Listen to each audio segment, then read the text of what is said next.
Vocês viram o que está acontecendo em Moscou? Então comprem trigo sarraceno, óleo, porque em breve acho que o país vai começar a beber. Tá começando uma merda total. Eu tô impressionado que isso chegou até aqui. Bombardearam na minha frente, tinha uma fábrica ali, ficou lá por muitos anos, agora não existe mais, olha só que coisa. Hoje em Moscou, depois de mais um ataque de drones ucranianos, pediram para os moradores comprarem urgentemente alimentos e itens de primeira necessidade, prevendo que a situação só vai piorar. E o deputado da Duma estatal, Zyuganov, chegou a pedir para os russos sacarem urgentemente seu dinheiro das contas bancárias e guardarem em espécie.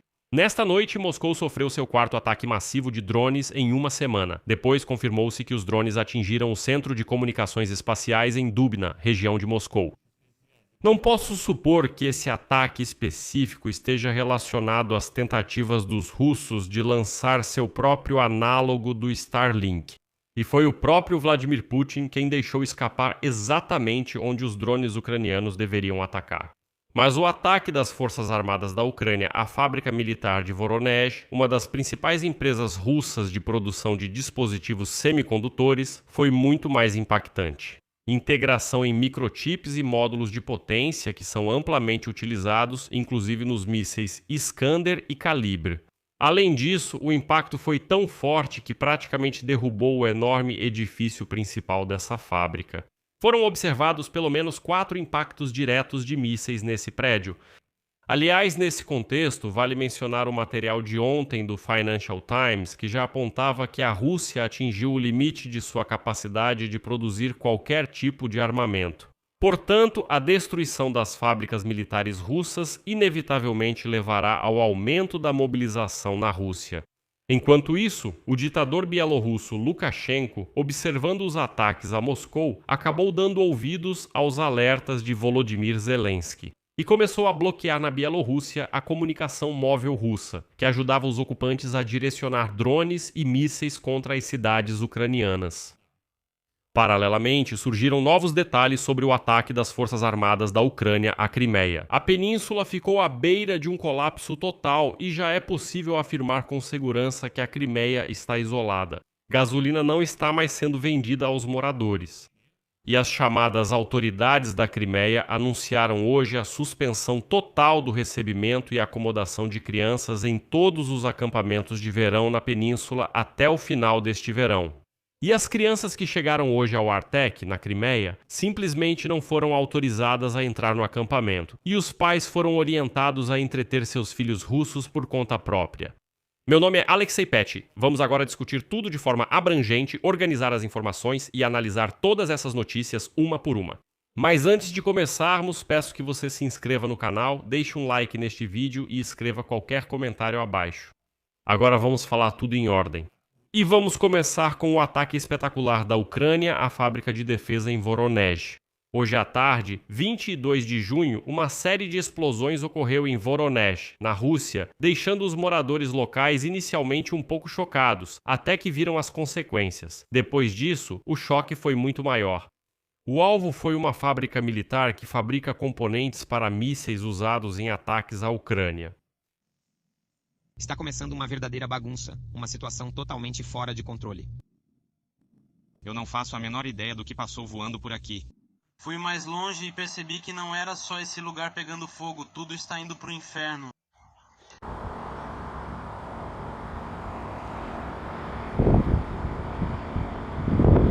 Me bombardearam, tinha uma fábrica bem na minha frente, ela ficou lá por muitos anos, agora não existe mais.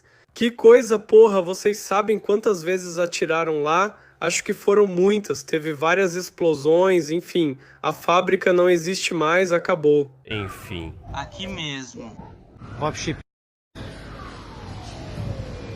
Simplesmente, resumindo, os destroços saíram dessa fábrica, tudo está espalhado na estrada, a fumaça tomou conta de todo o céu. Os militares ucranianos afirmaram que o ataque usou mísseis de cruzeiro de alta precisão lançados por aeronaves. Sabe-se que essa empresa russa em Voronezh, como parte de uma cooperação, produz componentes para armamentos de mísseis e sistemas de defesa antiaérea. Em particular, conjuntos de transistores e matrizes para mísseis de cruzeiro KH-100 e peças para computadores de bordo, mísseis do complexo Iskander-K, eletrônicos para canais de televisão e Zenit, sistemas Pantsir S-1, além de componentes para mísseis Calibre. E os defensores ucranianos destacaram que a destruição das instalações da fábrica vai prejudicar significativamente a capacidade dos ocupantes de produzir novos mísseis. Os correspondentes militares russos afirmam que, muito provavelmente, a Ucrânia realizou os ataques com mísseis britânicos Storm Shadow, mas ainda não se sabe exatamente qual armamento foi utilizado. Mas vale destacar o acerto preciso de 4 mísseis no prédio principal dessa fábrica. Nas imagens, é possível ver claramente como os 4 mísseis atingiram o edifício e o destruíram completamente. Também há informações de que os trabalhadores dessa fábrica, ou seja, os especialistas que preparavam os componentes para os mísseis que depois atacaram cidades pacíficas na Ucrânia, não conseguiram evacuar do prédio e o ataque com mísseis foi realizado bem no auge do expediente. Aqui tá rolando coisa boa, veja só. Lá é mais tipo uma fábrica onde meu irmão trabalhava antes. Dá pra ver o incêndio, muita fumaça, eca. O telhado desabou. Enfim, os drones não foram abatidos. Isso é ruim. Aqui. Essa é a fábrica onde meu irmão trabalhava antes. Ali, tipo, bem ali mesmo. Ali dá pra ver o incêndio. E aqui também dá pra ver.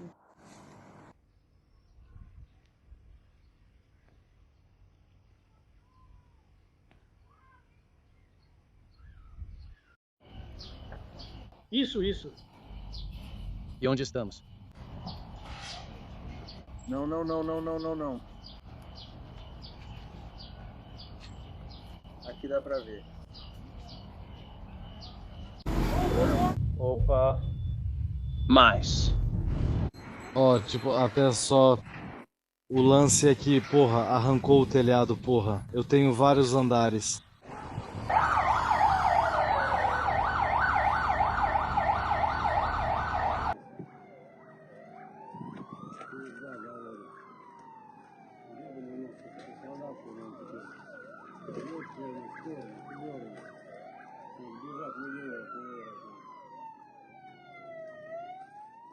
Então, a silhueta, tá ligado? Isso aí, pelo visto, claramente não é um incêndio.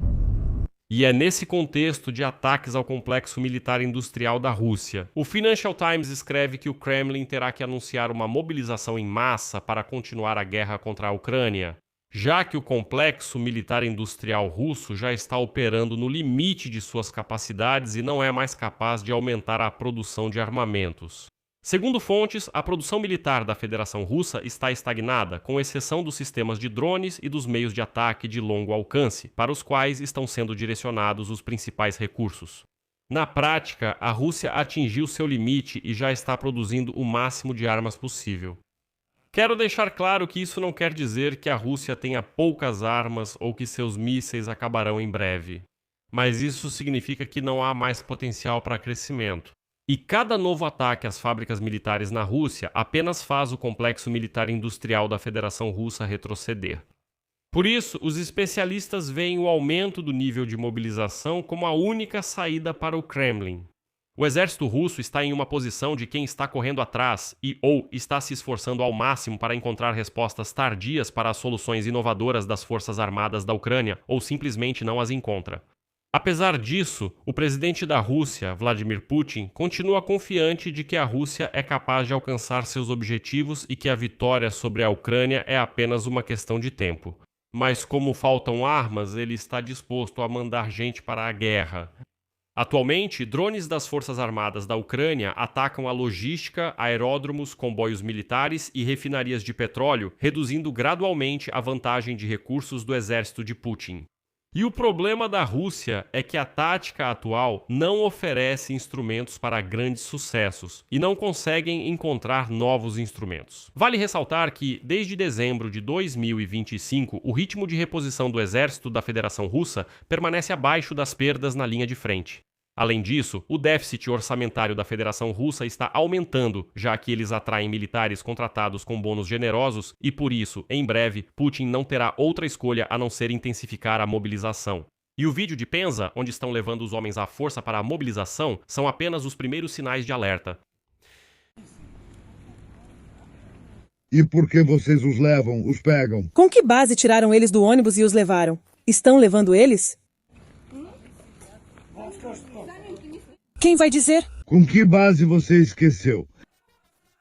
Tiraram um menino jovem do ônibus. Mas o verdadeiro pânico entre os russos hoje foi causado por um novo ataque de drones ucranianos a Moscou. Esse já é o quarto ataque de drones ucranianos a Moscou na última semana. E como podemos ver, nenhum desses sistemas de defesa aérea supermodernos do Putin está ajudando. Canais de monitoramento ucranianos já estão publicando vídeos de drones voando de diferentes cidades da região de Moscou. Além disso, testemunhas relataram o posicionamento de um complexo móvel de defesa aérea na ponte perto do mercado Sadovod, cuja quinta parte, aliás, queimou após o ataque de 18 de junho, mas já adianto que já foram registradas imagens de um drone ucraniano voando tranquilamente para atacar a refinaria de petróleo em Kopotnia. Mas a defesa aérea russa derrubava esses drones que acabavam caindo justamente nesse mercado, Sadovod. Na última vez, militares ucranianos atacaram Moscou em massa em 19 de junho.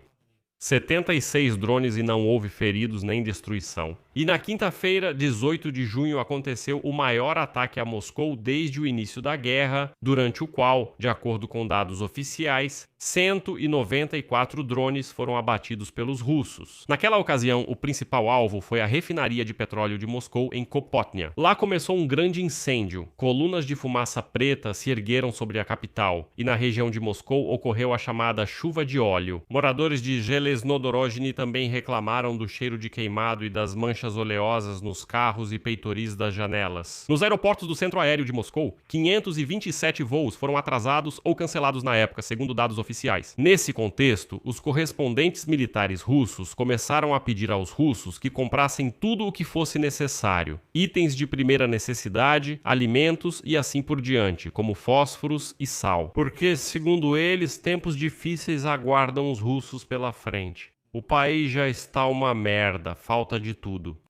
Comprem trigo sarraceno e óleo, porque acho que o país vai se ferrar logo. Viram o que acontece em Irkutsk? Não tem diesel, então é isso aí, estamos ferrados. Vocês também viram aquele discurso, né? Na Iacútia, o ministro da economia lá foi simplesmente um desastre total. Aqui só vemos festa e bagunça. Então comprem sal, fósforos, carne enlatada e preparem-se para o outono. Já falei para vocês, não fiquem parados, plantem batata, porque é isso que vamos comer. Frita, cozida no vapor, com casca, à moda caipira de todo jeito. As consequências de terem tirado o garoto novo fazem perder tempo. Ninguém aqui quer lutar. Eles mesmos, todos eles, são europeus, são americanos, não vão lutar entre si, né, Gavernichok? É isso, eu não consigo chamar essa guerra de outra coisa. Eu tenho vergonha, porra, que esses filhos da puta, esses caras do governo, ainda colocam medalhas de herói da Rússia e ficam contando como, porra, tudo isso. Parem de escrever. Vamos sair do ônibus. Hoje houve um ataque de drones ucranianos em Moscou, porque dessa vez os drones ucranianos atacaram alvos responsáveis pela comunicação dos ocupantes russos. E aqui vai um grande, simplesmente enorme obrigado ao Vladimir Putin, que já começou ele mesmo a direcionar os drones ucranianos para os alvos certos. A questão é que hoje o Centro de Comunicações Espaciais de Dubna, na região de Moscou, foi atingido, e esse é um ataque muito importante. Na véspera, Vladimir Putin chegou a se gabar de que a Rússia começou o desenvolvimento de um equivalente, um análogo ao Starlink americano, que Elon Musk cortou para os russos na linha de frente. E Putin se gabou de que os russos até começaram a lançar os primeiros satélites em órbita para esse tipo de comunicação. Então, a estação em Dubna, na região de Moscou, é o teleporto-chave da Rússia, controlando os agrupamentos orbitais civis e militares. Vou explicar aqui. A empresa russa lançou satélites de comunicação de órbita baixa da série Rassvet. Esse é o mesmo análogo ao Starlink, sobre o qual Vladimir Putin falou recentemente. O Centro de Comunicações Espaciais de Dubna é a principal infraestrutura terrestre para receber, transmitir e controlar essas espaçonaves, incluindo os satélites de comunicação da série Rassvet. Além disso, os militares russos utilizam canais de satélite comerciais e estatais para coordenar as tropas, direcionar mísseis e controlar drones de combate de longo alcance. E esse ataque a Dubna tem como objetivo isolar e destruir essa rede de informações. Além disso, ao mesmo tempo que o Centro de Comunicações Espaciais de Dubna, as forças de defesa da Ucrânia atingiram naquela noite campos de treinamento de operadores de drones e postos de comando de drones. Isso confirma o desejo da Ucrânia de cegar e cortar as comunicações dos sistemas russos de drones em todos os níveis, de operadores em terra a satélites no espaço. Então, que Vladimir Putin continue falando com frequência das inovações que eles estão implementando no exército russo, ele se gabou de que estão lançando um análogo do Starlink. E pronto, aí está, um ataque ao Centro de Comunicações Espaciais na região de Moscou. Já que falamos de comunicações, vale acrescentar outra notícia. Os correspondentes militares russos Z começaram a espalhar ativamente informações de que, após ameaças e ultimato do presidente ucraniano Volodymyr Zelensky, Alexander Lukashenko teria realmente ordenado o bloqueio da comunicação móvel russa na Bielorrússia. Vou lembrar o contexto. No dia 19 de junho, Volodymyr Zelensky declarou abertamente em uma coletiva de imprensa que a Ucrânia identificou pelo menos 4 retransmissores nas regiões de fronteira da Bielorrússia. Um retransmissor é, na verdade, uma torre de comunicação que os militares russos usam para ajustar e direcionar drones Shahed contra cidades ucranianas. Ou seja, o sinal de telefonia móvel alcança o território ucraniano e, consequentemente, os drones podem usá-lo para voar e atingir seus alvos. E o presidente da Ucrânia deu exatamente uma semana para Minsk desligar e desmontar esse equipamento militar, caso contrário, disse ele, a própria Ucrânia fará isso.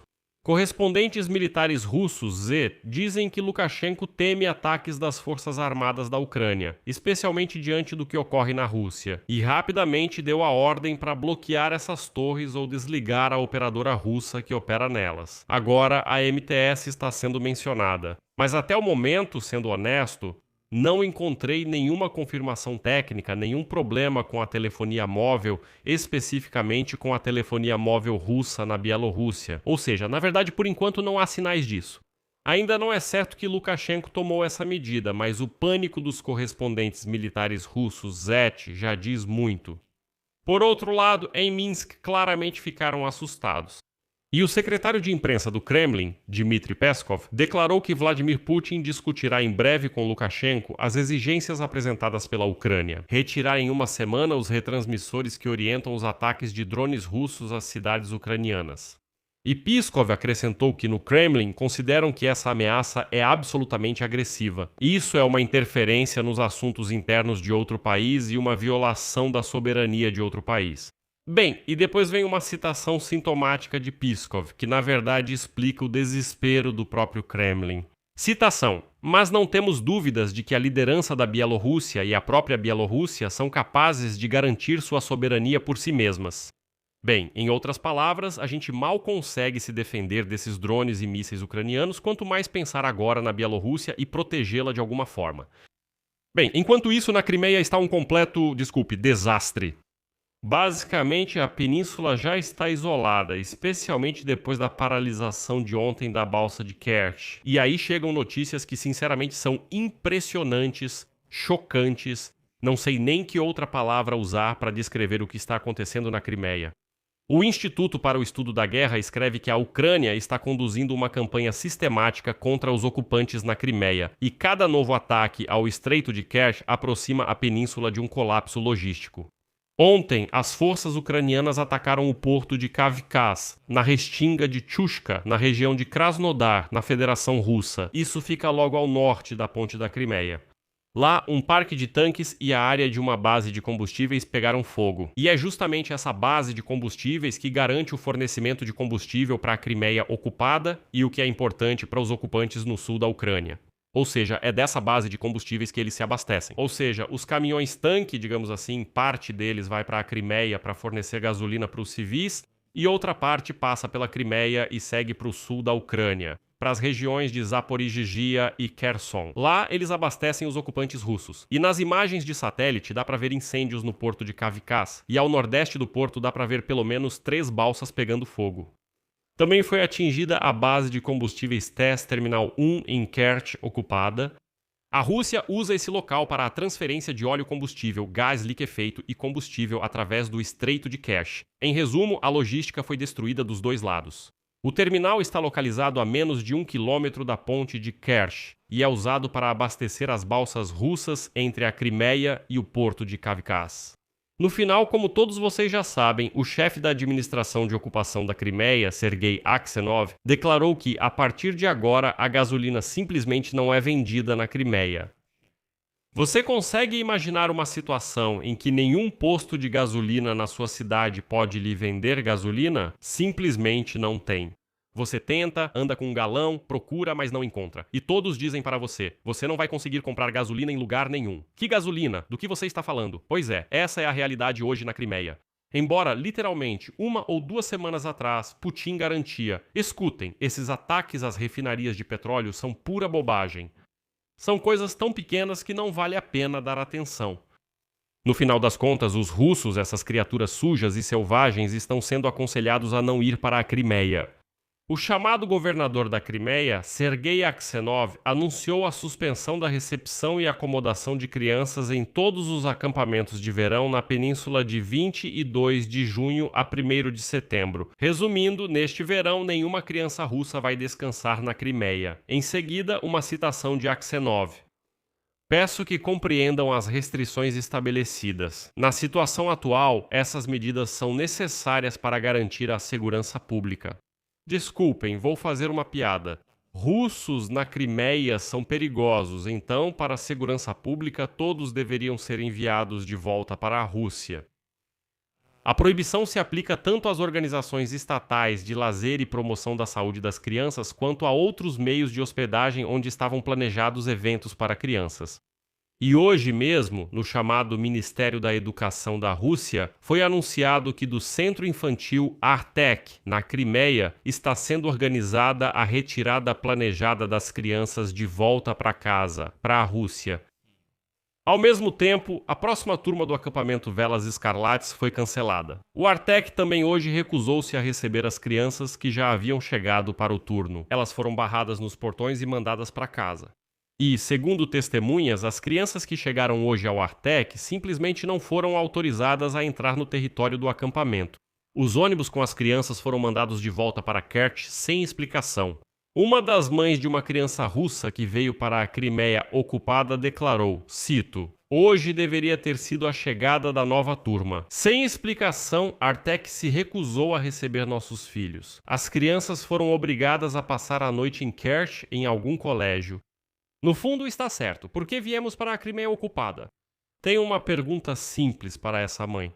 Você veio para um território ocupado? Você trouxe seu filho para lá, para que ele descansasse em um território ocupado onde está acontecendo uma guerra. Você está em sã consciência para onde você está levando essa criança? Está acontecendo uma guerra? Você está em território ocupado. Então por que você está tão indignado?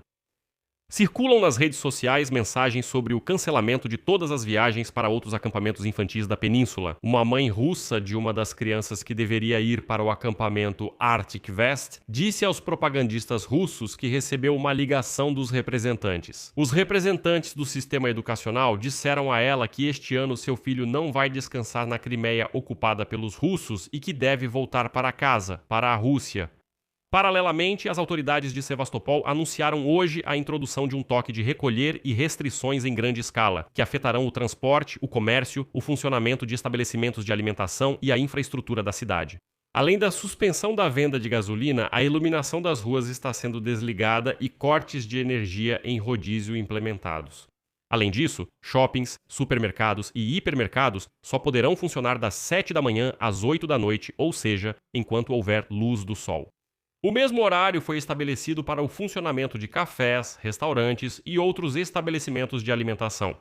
Eventos em massa ao ar livre foram cancelados por tempo indeterminado. No geral, como vocês podem entender, já se formou um verdadeiro colapso na Crimeia. E para que os russos não fiquem desanimados e participem, e principalmente não exijam explicações das autoridades russas, o Ministério das Relações Exteriores da Rússia rapidamente inventou uma nova história hoje. Então, eles pediram aos russos que se unissem e suportassem todas essas dificuldades. Por quê? Porque daqui para frente só vai piorar.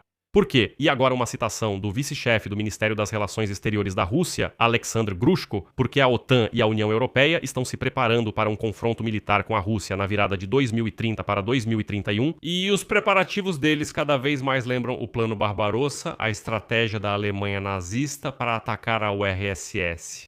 Na prática, dizem aos russos: ouçam, a OTAN vai nos atacar, então ainda não é problema. Aguentem, seus trouxas, e se recomponham. Sim, dificuldades, não tem gasolina, em breve não vai ter mais nada. Corram logo para comprar os últimos fósforos e sal, mas aguentem firme. Por quê? Porque contra nós está atacando um grande inimigo, a OTAN. É quase como a Alemanha nazista. Na Segunda Guerra Mundial, os avós lutaram e vocês também vão lutar. Então, ou seja, vocês entendem toda a lógica do que está acontecendo na Rússia. Vou deixar reticências aqui. Sua opinião, suas conclusões, escrevam nos comentários abaixo deste episódio. Inscreva-se no canal, ative o sininho e não se esqueça de deixar um like. E se quiser apoiar o trabalho deste canal no YouTube, ficarei muito agradecido.